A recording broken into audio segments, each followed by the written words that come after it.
kayo? Oo, bakit? Ay, hindi. Sabay kayo. Rosmin, lahat.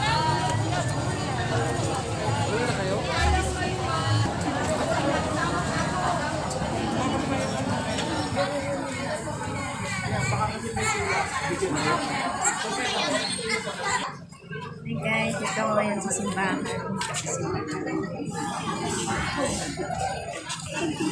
Flores de Mayo.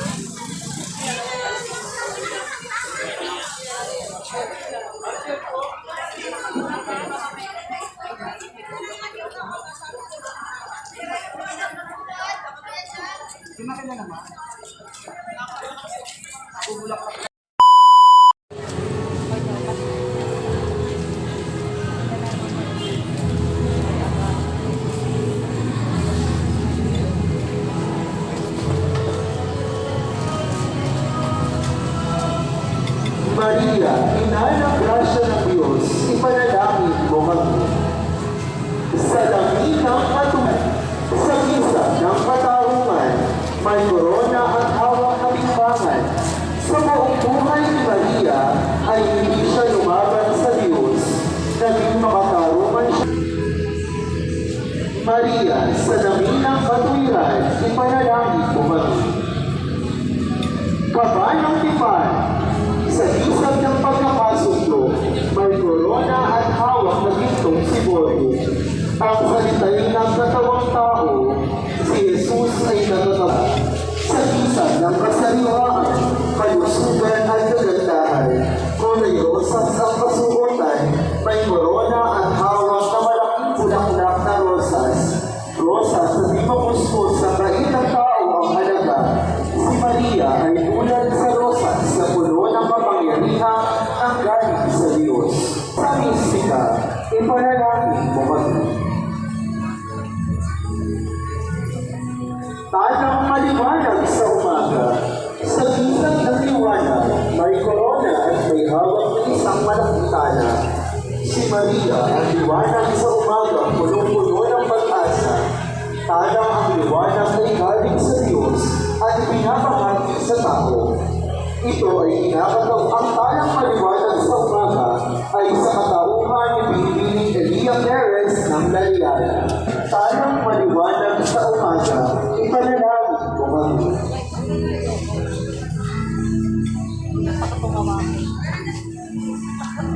Reyna ng mga anghel, puting-puti ang kasuotan, may korona at may malaking pakpak. Si Maria ay esposa ng Espiritu Santo sa taong ito ay si Binibining Ate Angel Cruz ng Beverly Hills.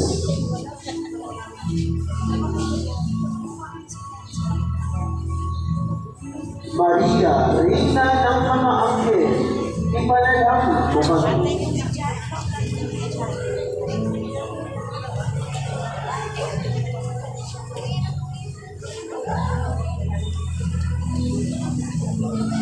Reyna ng mga patriarka, sa lisan ng paggabay at pagbibimatibay, kagaya ng mga patriarka, si Maria ay naging matatag nang siya ay maniwan kasama ng mga apostol. Maria, Reyna ng mga patriarka, ipanalangin mo kami.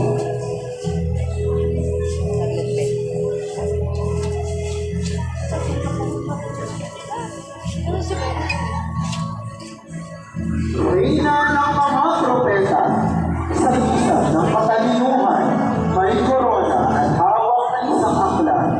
Noong una pa, mula sa saling-saling pahayag ng mga propeta, ay sinabi ng isang babae ang magsisilang sa Mesiyas, ang tagapagligtas.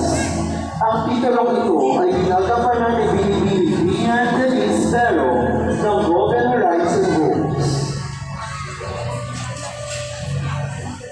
Maria, Reyna ng mga propeta, ipanalangin mo kami.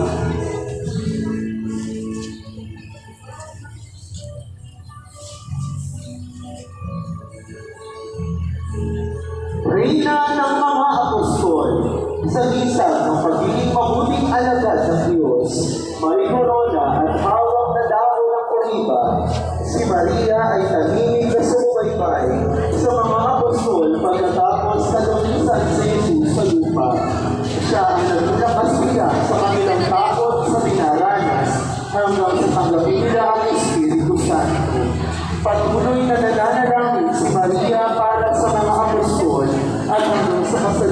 kasalukuyan para naman sa ating Santa Iglesia. Ang pangakatang ito ay kinakatawan ni Binibining Crisanta Mon Rivera ng Golden Horizon Homes. Maria, Reyna ng mga Apostol, ipanalangin mo kami.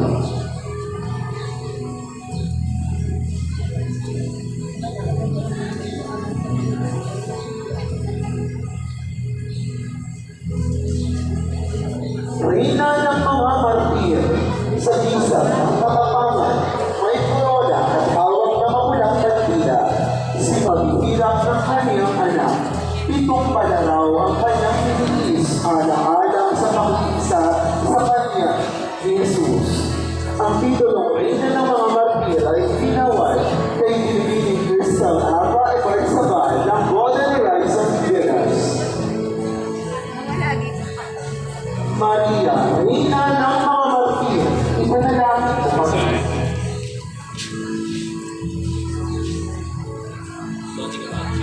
Reyna ng mga konfesor, sa bisa ng pagbabaling loob, may korona at may hawak na ditong talikala. Si Maria ay handang makinig sa may matapat na loob na magbalik loob sa kanyang anak. Sa kanyang katahimikan, pagumasa ng puso at dati paghihintay ng mga kaluluwa na nagnanak sa magpahayag na kanilang pagsisisi sa kasalanan sa Diyos. Siya'y namamagitan at gumagabay sa mga konfesor ng simbahan upang ang lahat ay akayin patungo kay Jesus. Si Binibining Christine Ann Pangarat ng Golden Horizon Villas ang Reyna ng mga konfesor sa taong ito. Maria, Reyna ng mga konfesor, ipanalangin mo kami.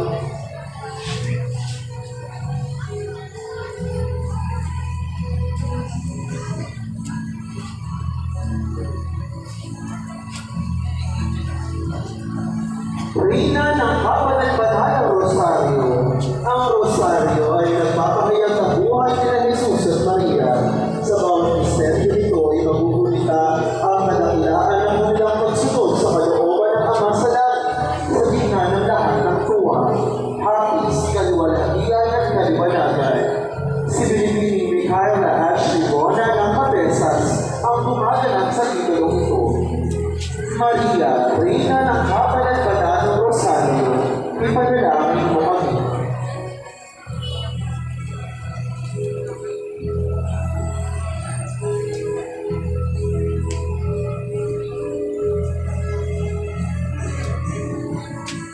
Reyna Banderada, isang dalaga na may ganang banderang puti at dilaw. Ito ay sumasagisag sa pagdating ng Kristyanismo sa Pilipinas.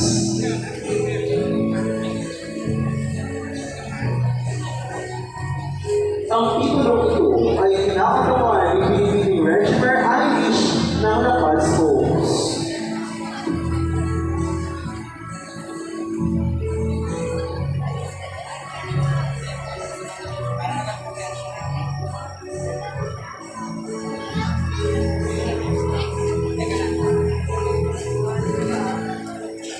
Reyna Mora, kumakatawan sa mga Pilipinong Muslim na dumating na nakaraniwang naninirahan sa Mindanao at sa mga malalaking lungsod sa Maynila. Ang Islam ay dumating sa kapuluan na masito bago ang Kristyanismo at ngayon ay ang pinakamalaking reliyon sa bansa. Si Maria ay pinilalamin sa Islam at ang kanyang kwento ay matatagpuan sa ika-19 na sura ng Quran. Si Binibining Labrona May Perez ng Beverly Hills ang gumaganap na Reyna Mora.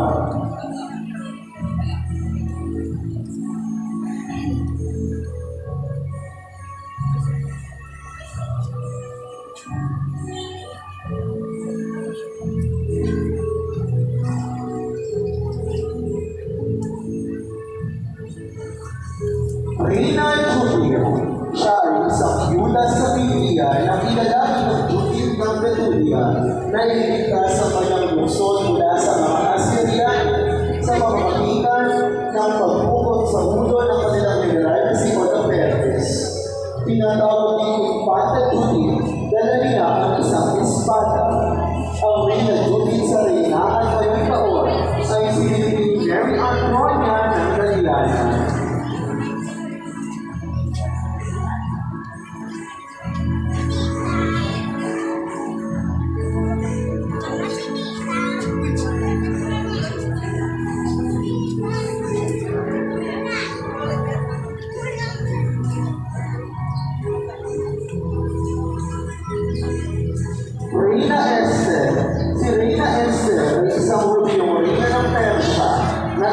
pinagtaas ng mga hudyo mula sa pangailangan sa dahil sa pamamagitan sa kanyang asawa na si Haring Xerxes. Siya ay may taglay na sentro. Ang titulong ito ay ginagampanan ni Pilipining Rose Aniel ng Golden Horizon Villas.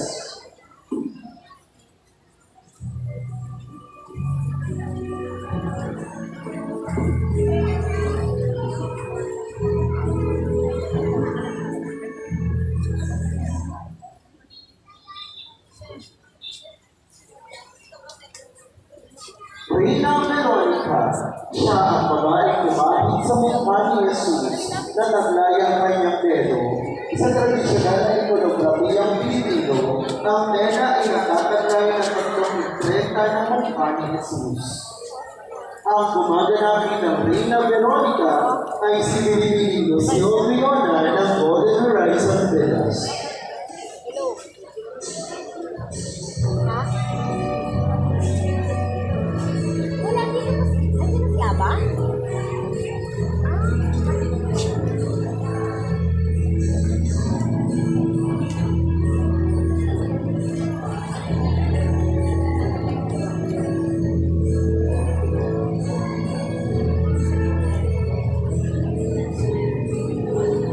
Siya ay simbolo ng pananampalataya, ang unang teologikal na bertud. Siya ay may dalang krus. Ang titulong ito ay ginagampanan ni Pilipining Rowena Saldua ng Berta. Siya ay simbolo ng pag-asa, ang ikalawang teologikal na bertud. Siya ay may dalang angkula. Ang Rita Esperanza ngayong taon ay si Pilipining Janet Secretaria ng Bawat Kalita.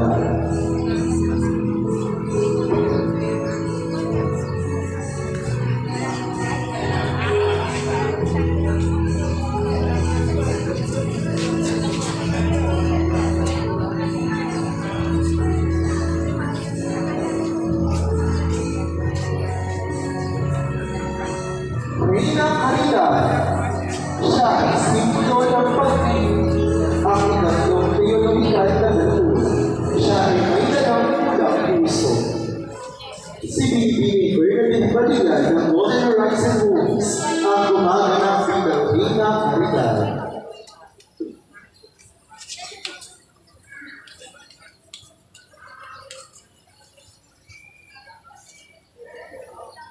Ay nakagawas sa mga lupit o kadena. Siya ay kumakawal sa mga unang Kristiyano, basta palalito ang mga birhe na siniin at pinatay dahil sa pananampalataya.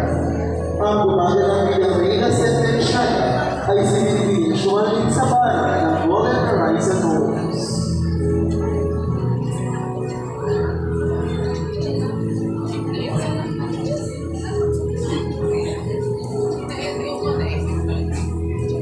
Talagang kumakatawan sa purifikasyon ni Maria at Kagalisayan. Ang titulong ito ay ang kapayapaan sa isang ng katahimikan, pagkakaunamaan ng pagkakaisa, may korona at may hawak na malaking pumili, luwalhati sa Diyos sa kaitaasan, at sa lupa ay kapayapaan sa mga taong pinadulugan niya. Dahil iningatan ni Maria ang kanyang puso, ang Diyos ang kapayapaan na natili sa kanyang buhay na nagmula sa kanyang dakilang pag-ibig. Ang pamagat na ito ay pinakatawan ni Pilipining Talisay ng Herodos. Maria, Reyna ng kapayapaan, ipanalangin mo kami.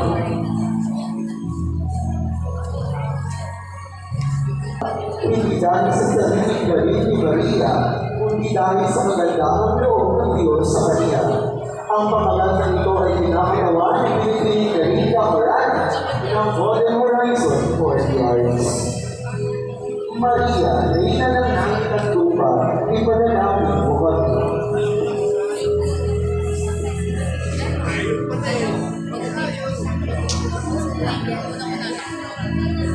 Reyna ng iliwag, may kasuot ang hangok sa isang reyna ng mga bulaklak.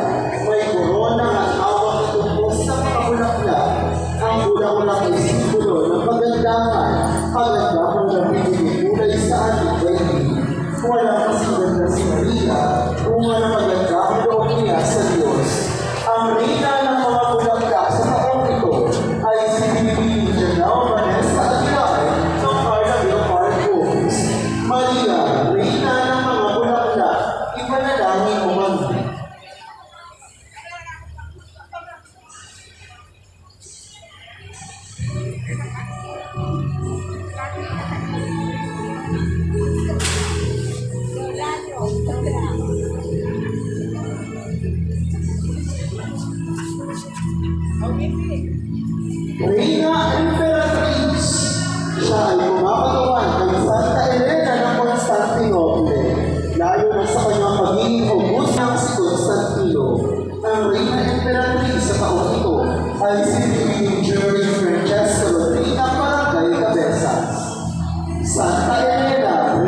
guys.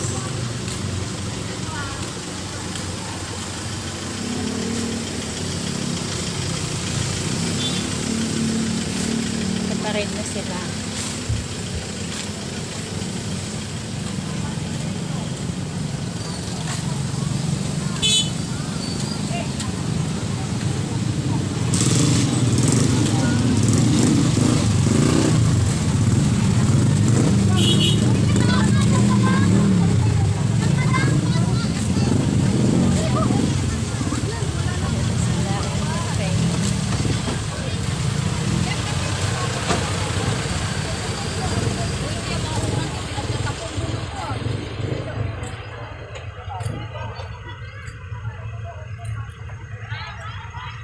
Guys, ang dami nila. Ang ganda.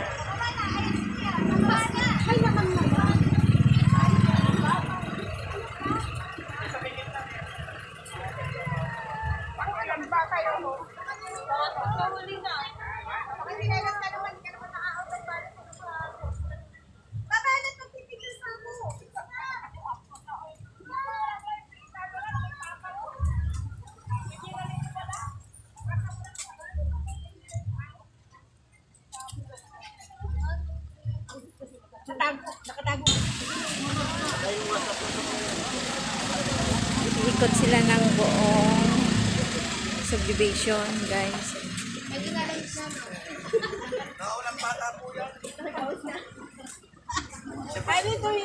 Siya yung nawawalan bata. Sampagitan naman kayo.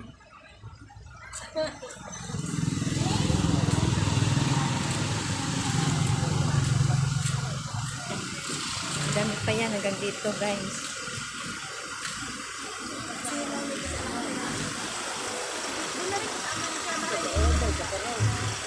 Yan.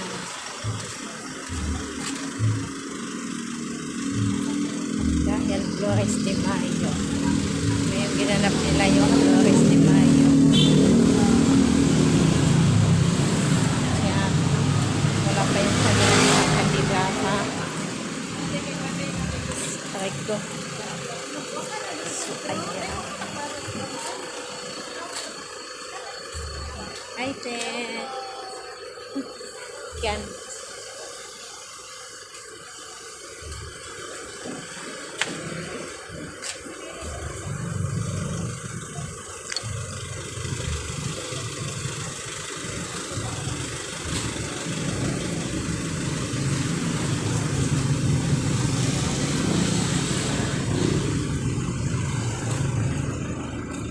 So, ayun.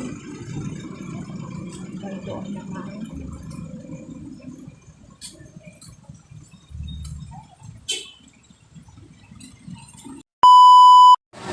So, ayan lang. Hanggang dito na lang ang aking pinagagawang video.